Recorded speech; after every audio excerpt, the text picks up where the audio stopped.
Ako na yung magtumboy. Ang sarap niyan. Oh, Ma'am Zenny gusto mo? 'Pag maganda yung shoot ako baka. Puwede ng ako na yung lalaki. Sige, sige consider. Hmm. Teka hindi ma'am. Makinis ka lang ma'am pero hindi ka maganda. Thank you. Hindi naman kita bibigyan Ma'am Zenny. Hindi naman aabot diyan. So hindi rin kita bibigyan. Kaya na may napaginipan ko si JR pero karton.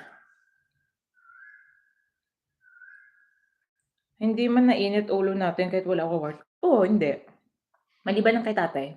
'Pag hindi naliligo naiinit ulo ko talaga. Ayun kanina sinigawan ko, "Ba't hindi ka na naman naligo?" Wala akong sinabi na maganda ako. Kaya nga tingnan mo, kaya nga hindi ako puwedeng maging lalaki, hindi man ka maganda. Kung maganda ka puwede na ako na yung lalaki. Hala siya? Sabi mo kasi lalaki ako sa relasyon natin. Hindi pa. 'Pag magpapalit ako girlfriend baka sakali. Hanap ako maganda. Pero kung mga hindi katulad sa'yo yung pasensya hindi na lang din. Ay hindi na lang pala mine, kasi hinihintay mo man ako kahit gaano katagal, okey na din pala.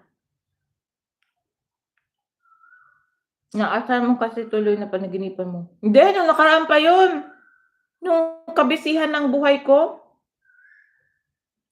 Yun yung time na yun napaginipan ko si JR, pero kung ano yung itsura niya sa profile ng YT niya, yun man ang itsura niya dun sa panaginip ko. Karton. Walang Diyo. Kasi di ko alam itsura. So ngayon din karton ang pinaginipan ko. Parang nasa restaurant kami tapos kasama ko si Jo, may kasama siya, tapos nagko-coffee kami. Yun lang naman, usap-usap tapos nag-uusap yata kami tungkol sa business, trabaho, gano'n. Kaya lang yung itsura niya talaga, yan yung profile ni JR na yan. Yan nakita niyo doon, yes meron siyang bigote konti. Yun yung mukha niya. Ewan ko bakit magkakaibigan kami doon. Tapos nasa isang coffee shop kami, ewan ko noon. Ay, selos ka na naman diyan, Paul. Huwag kang mag-alala magpapa-Boracay tayo, 'di ba? Ang dami mong ganap sa buhay. Ayoko na maging maganda. Agoy! Apaka-OA! Ang dami kong ganap, yung may shota ka, yung may girlfriend ka, pero buti na lang hindi selosa. Tapos may napapanaginipan kang iba, tapos may magrereklamong hindi mo rin shota. Sabay gano'n, sabi sa inyo, eh. Kaya ko naman kayong pagsasabay-sabay. Aray ka nalaglag yung itlog. Parang time na ata para magpunta sa Australia, parang feeling ko lang. 'Di ba si JR lang din yung bahala sa akin? Puwede naman, payag naman si JR. Ako na yung taga-abot ng tissue. Matsitsismis na talaga ako sa kabilang bahay nito. Naku JR, 'wag mo pangarapin na mapunta ako diyan. Diyos ko day imbes na wala tayong kasalanan sa mundo magkakaroon tayong kasalanan.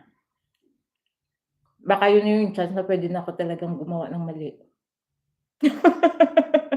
May balak. Hindi masaya kabanding. Sasabihin mo, "Ay ito pa, maliit yung room niya." Tapos sabi niya, dun daw kami matutulog sa kabila. Sabi ko, "Eh, saan may kwarto dito?" Sabi ko, "Eh, saan may kwarto, saan kami matutulog?" Sila man matutulog sa higaan, kami saan kami matutulog? Isang room na yung tulugan namin lahat dun, na ano kayang panaginip na yun? Hindi man yata magkakatotoo yun. Ano katatapos ko lang mag-CR tas sabay gano'n. Ang alin ba? Anong nangyari sa'yo diyan, Paul? Anong nangyari sa magsimba tayo araw-araw? Hindi yata. Magsimba tayo araw-araw tapos kinagabihan gagawin mo pa rin. What's the sense? Ang tamang gawin nun, gawin mo muna tapos 'pag nagkahiwalay na tayo saka tayo magsimba. Para totoong malinis. Walang Diyo. Nagsimba ka nga, simba ka araw-araw tapos pagka kinagabihan ginagawa mo pa rin, wala din, eh. Walang Diyo 'tos JR mag-ano